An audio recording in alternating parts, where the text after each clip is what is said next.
You couldn't hear me. I could see that you were there, but it couldn't hear me. So I'm just going to hang about, and hopefully everyone that was on Streamlabs will come over to this one and we can get started again.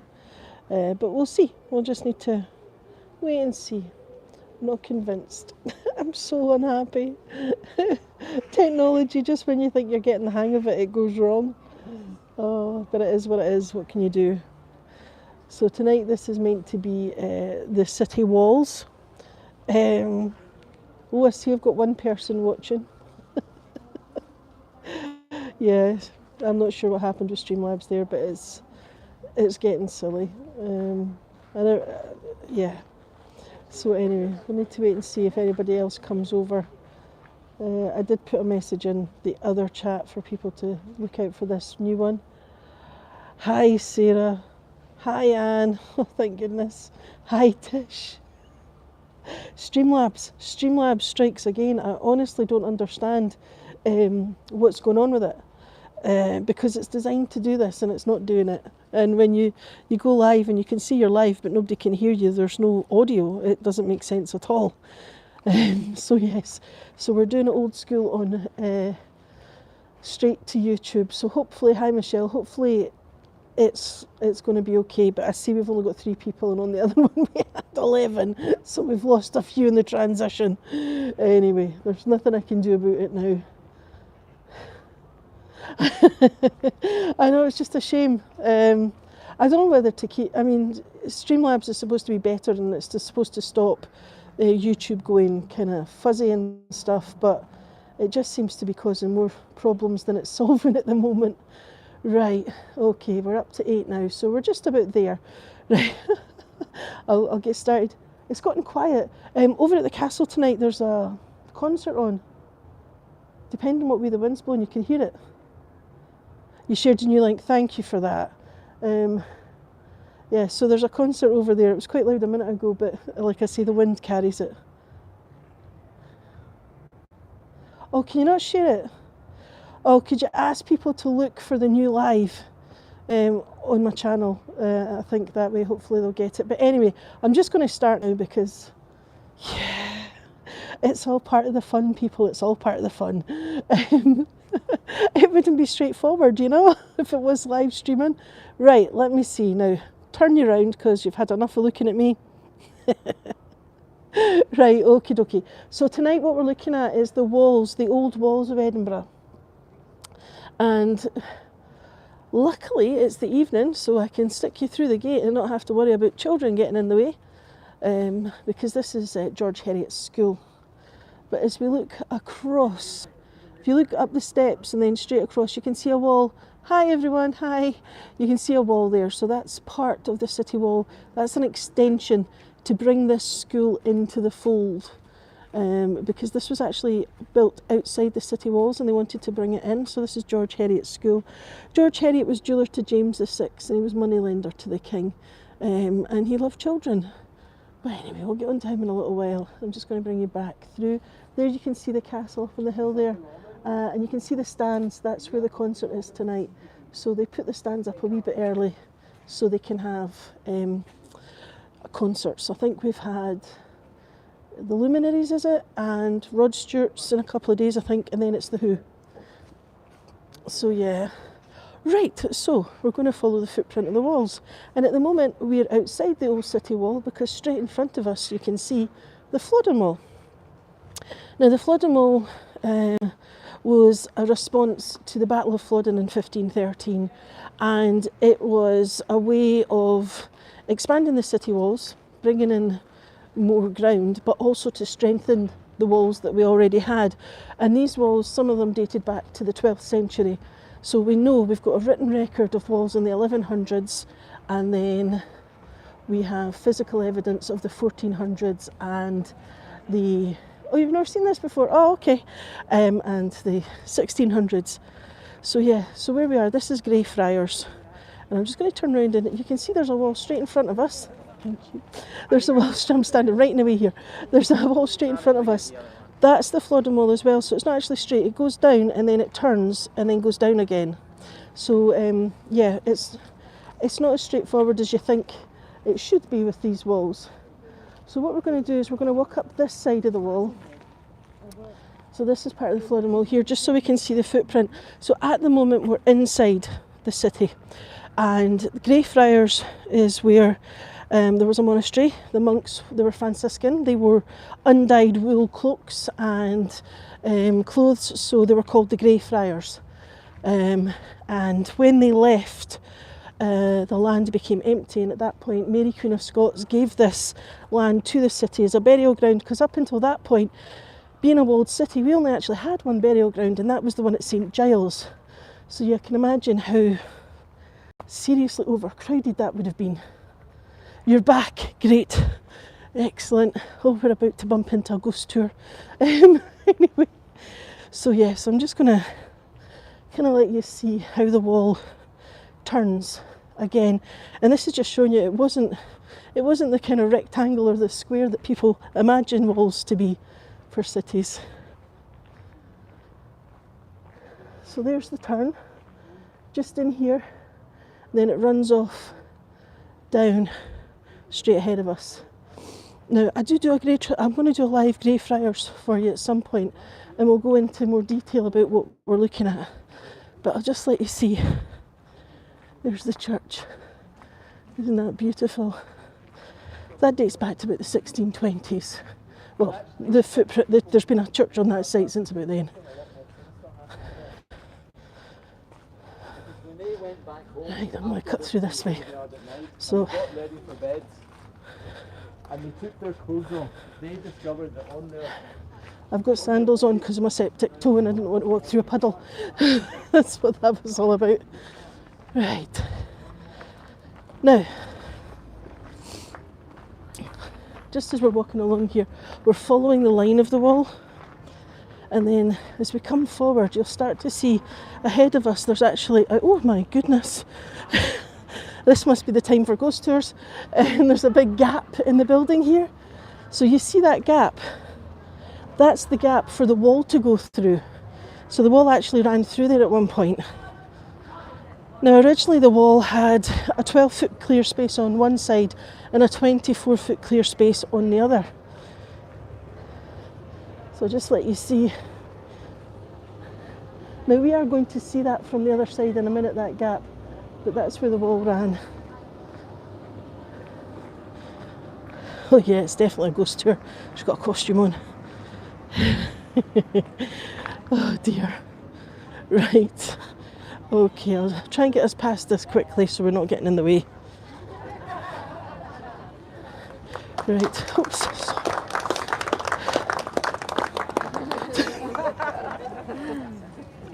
There we are.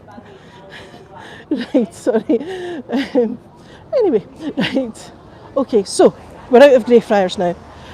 Just quickly, I'll pop across to Bobby so that you can see him, because I know some of you might not have seen the statue already. But it's also quite a good position to show you where the bridge is. Right, okie dokie. So, just ahead of us, you can see there's two levels to the street here. Okay? Going down to the left, down here, that's the original route from the south into the city. You went down into the grass market, then up to the castle via the West Bow and the Upper Bow. Now, what we're looking at on the right hand side is a bridge.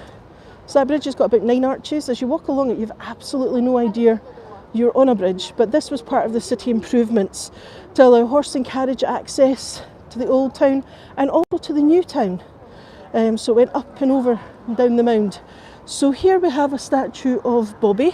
Now unfortunately it got onto the internet in 2012 that it was good luck to rub his nose, and people are lemmings and sheep.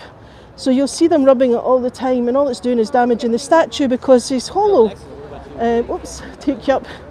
But it's actually an old drinking fountain. Top bowl for humans, bottom bowl for dogs. So yeah, it's a pet peeve of mine, the vandalism of Bobby's nose. Anyway, I'm going to get back across this road. So she was a Spanish guide, she was lovely. Right, now, remember I mentioned the gap. So ahead of us we've got traffic lights, and over to the left you can see the end of the museum, this pale orangey coloured building, and then you can see the shop front, dark red with John Donald and Co. If you look just above that, that says Bristol Port. Yeah, he's lovely in the daylight as well, I know. Now Bristol Port is a corruption of Brewer's Gate, because where the new museum is, and part of where the bridge is, was the land of the brewers, the Guild of Brewers. So they owned a lot of land here. Gates, their names sometimes changed depending what was important. So at one point the gate was called Greyfriars Gate. Bristol Brewers. We've got the West Port, the West Gate, the Netherbow Port, the Low Gate. So the names of the gates can change depending on what's important in the area at the time. But Candlemaker Road, just running down to the right now, that was the main route in from the south. Right, now as we come up to the traffic lights here, you can see this church. It's no longer used as a church, it's now a theatre, and it's called the Bedlam. Now the Bedlam is a corruption of Bethlehem, and it's taken from London. It was borrowed from London, and it's where our lunatic asylum was. Now back in the day people didn't understand brain injuries, chemical imbalances and all sorts of things, so people were just lumped in here and basically given no treatment and died. And what's even worse is people could actually rent sticks so they could poke the inhabitants to see what they did. Now remember when we were in the graveyard, I said remember that gap? So this is it, and what we're looking at here is the line of the wall. I was hoping the traffic lights would change so I could show you the line, but it's still at red and there's still a bus in the way. Oh wait a minute, it's just moving. There we are. So it ran straight across, you can see it on the other side there, to the Bristol Port, the Brewer's Gate.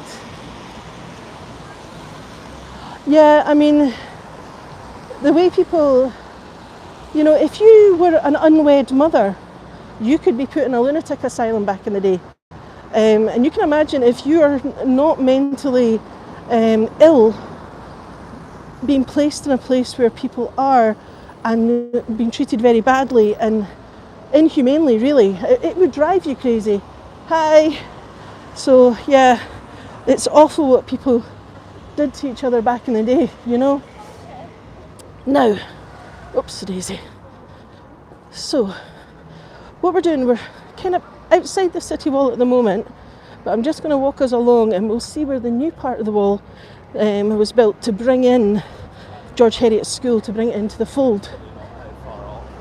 Right, let me see. Now, across the road we've got, oh, so in here this is Sandy Bells. Okay, right, I'm going to go closer. I don't know if they're, oh, they've just stopped playing. I was going to try and let you listen to the music. They do live music in there, but they just stopped playing as I put myself forward. Anyway, right, okay, so if we look up here, you can see Oddfellows Hall. Oddfellows were a friendly society.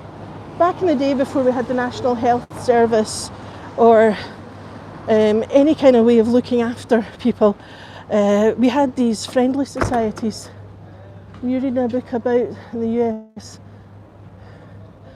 Yeah, it's awful, isn't it? And the worst bit is half the time it is not, well, most of the time it's not the woman's fault, she's pregnant. You know, it takes two to tango. So yeah, anyway, yeah. So friendly societies, what they did was you would pay like a subscription each week, and if you became ill, they would help support your family, or if you died, they would pay for your funeral. So it was that kind of thing. So there was quite a lot of these friendly societies. New Haven fishermen, they had one. So yeah, so it was quite common, you know, if you could afford to pay the subscription anyway. So over here we've got the old medical school for the university, and I love the name of the pub, the Doctors. So if you want to go to the pub and you don't want to tell anyone where you are, just say, oh, I'm going to the Doctors. Yeah. Anyway, Right, straight ahead of us you've got the Meadows. So that's an open grassy space. It's where the Borough Loch or the Borough Lake was. Now the Meadows in the Victorian period, the Victorians liked to walk for exercise, so they actually drained the Borough Loch, put drainage underneath it, and to this day there's still drainage there. And they put in bridle paths so you could ride your horses, you could go walking, that kind of thing. So it's very common. But originally that water was used by the brewers. They used windmills to get the water up from the Borough Loch, and then they would use it in their brewing. Now this is actually beginning to look really good. This is the old Royal Infirmary of Edinburgh, and the design of the hospital was helped by Florence Nightingale. It's designed along pavilion style hospitals, lots of airflow. You know, if you let fresh air flow around the building, you're not going to spread the diseases as much as you keep them in a confined space. So she was, you know, she had quite an impact, the lady with the lamp, on the hospital. So this is the old Royal Infirmary. Now, this wall here, this is part of the Telfer Wall that was built in the 1600s to bring George Harriet's school into the fold. And it's called the Telfer Wall because the man who built it, that was his name. So yeah, now if you look up you can just see Telfer Wall there. Okay, now as we look straight forward you can actually see the line of the wall here, but once we start to, well, we no longer need the walls, we try to start to improve our image. So that's when the wall gets taken down, but the footprint's still here. So they use it as the boundary for the school, and they put up this nice open kind of railing so you can see a much nicer design than having a great big wall looming above you as you walk along the road here. And now you can see the line of the wall. You would have 24 feet on this side to play with, and it's easy to make a nice big road. And the great thing about Edinburgh is although a lot of the wall is actually gone now, the footprint's still there because they used it for roads, because you had at least 36 feet. Plus you've got the thickness of the wall, and the wall, depending where you were, yeah, you should see some more as we're walking along here actually. So yeah, so there's the Royal Infirmary, that's the entrance. Now this hospital, when it was a hospital, it actually had stripes on the ground for each department was a different colour, and it was so that people could find their way around because it was so easy to get lost in here. And you can see the date, 1726, that's when the hospital in Edinburgh was given its royal charter and it became the Royal Infirmary of Edinburgh. I was sick and you visited me. I was a stranger and you, I think it's fed me. I can't see it from here, but oh, there's a wee squirrel. No, he's too fast for me. Where is he? He's hiding. There he is. Is he going to come and say hello? No, he's just ignoring us. So grey squirrels are actually classed as vermin here. The native squirrel is actually the red squirrel, and it's such a shame because I love squirrels. I love the red ones, to be fair, but yeah. I can hear the music now. You probably can't hear it over the mic. It's probably too faint. Now, George Harriet's school. Like I say, George Harriet was jeweller to James VI, and he was moneylender to the king. And he loved children, but his sons died in a shipwreck, and he never managed to have any more. So when he died, he left money for the orphaned sons of the freemen of Edinburgh to be educated. So if your father died and you were a certain class or above, you could apply for a bursary here. Now, everyone always thinks that this is the front of the building, but it's actually the back, because this is where the wall would have been. The front you actually get to from the grass market, but it's beautiful. The Gatehouse is much younger than the actual building. The school part is sort of 1650s, whereas the Gatehouse I think is 18 something. But it's a beautiful, beautiful building, and each window in the building has a different decoration above it. So it wasn't an inexpensive build. Now just ahead of us is Lauriston, and that's where the horse market was moved to once it was taken out of the grass market. And the redevelopment of the hospital, the Royal Infirmary, the old Royal Infirmary, is quite strange because you've got this very modern glass, and then you've got this sort of Scots baronial Victorian building right next to it, and they do actually kind of sit together quite well. I've gotten used to them now. And then further along the road we're looking at Georgian. So there's quite a mix of styles here. The 1960s building away in the distance, the white one, that's the blood donor centre. So you can go and give blood there. Get a cup of tea and a biscuit afterwards. You don't get paid for giving blood here. I think in some countries you do. Yeah, you just get a cup of tea and a biscuit, which is fine. Right. So we're just going to take a little wander up here. I'm starting to get a view. It will get better. So we're just heading towards the Vennel.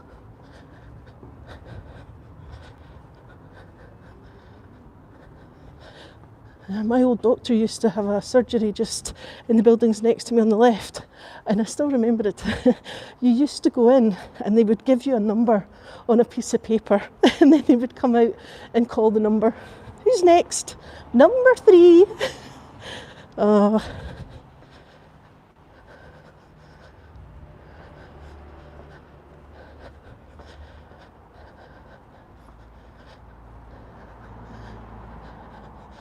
Yeah. Right. I'm getting there as quickly as I can. It's just these cobbles are slippy today because they're wet. That's an expansion of Harriet's. You've got science box. I think they've got some boarding as well, but it just shows you the detail. These little pepper pot type things.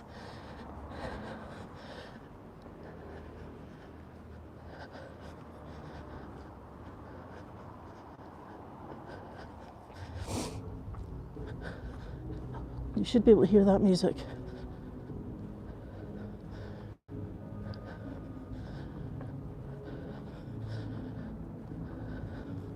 I'm not sure who's playing tonight.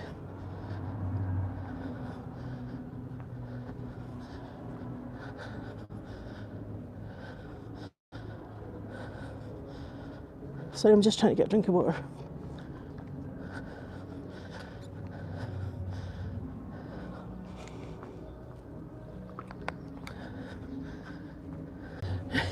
Sorry, the connection keeps going.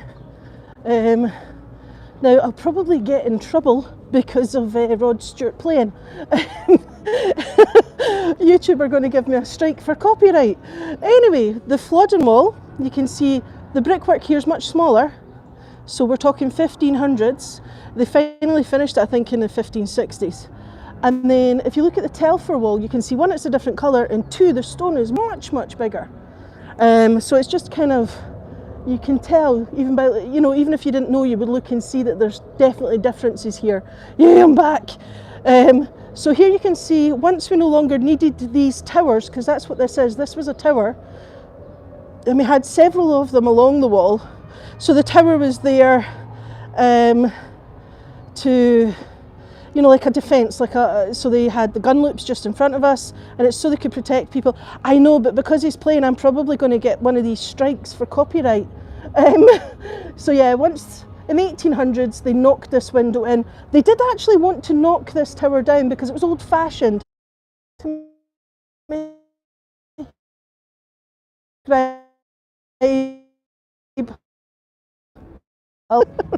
Oh man, this is fun. Oh, I never even thought about that. That makes sense. That makes sense. Yeah. Thanks. Bye. Bye.